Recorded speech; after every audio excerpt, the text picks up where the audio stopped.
Hi, I'm Bill, and I'm the owner of the Old Birdhouse company.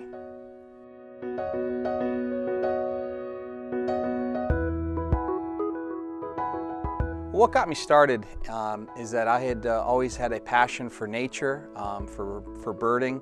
Always liked watching them. My grandparents had many feeders, and they had a big, beautiful window at their house, and that was really the fondest memories I had as a child.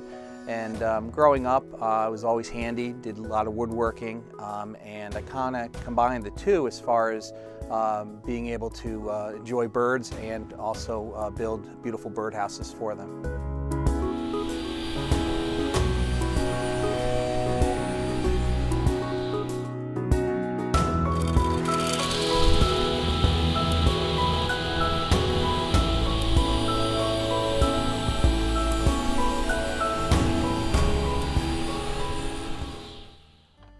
I think it started when I had the owner of the company I was working for. He saw some of the pictures of some of the bird houses that I built, and he asked that I build him a replica of his house. And so I got pictures and dimensions, I scaled it, and I built a replica birdhouse specifically that looked exactly like his. It took many months to do it, but that was really the start of it, where I realized that, hey, this could turn into a business if I really wanted it to.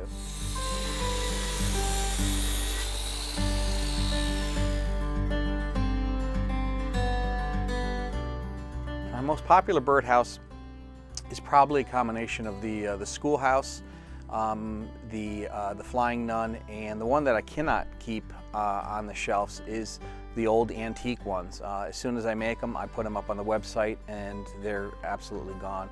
And that's the ones where I utilize old 100, 200-year-old barn board from an old barn. I use slate that off of the roof, where I cut them and drill them and refasten them, or I use old copper that's come off a job. So most of these they are over 100 years old, and they really give a real nice antique appearance.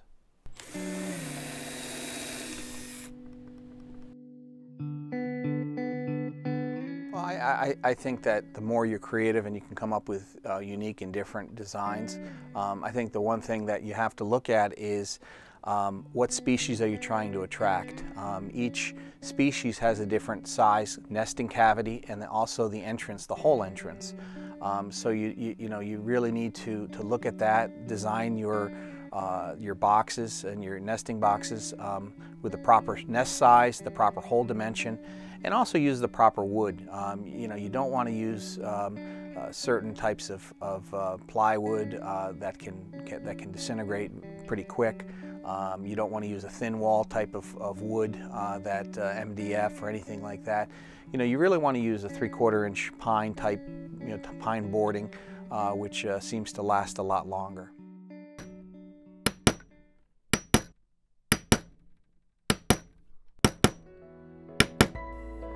I think it's a nice hobby. I think it's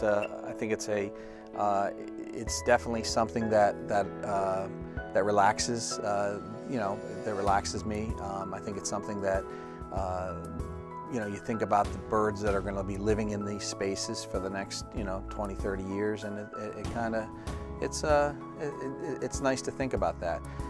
As far as an art form, I mean, there are many people that have taken a look at these and said, wow, this is like art. But I typically design them and build them with the birds in mind.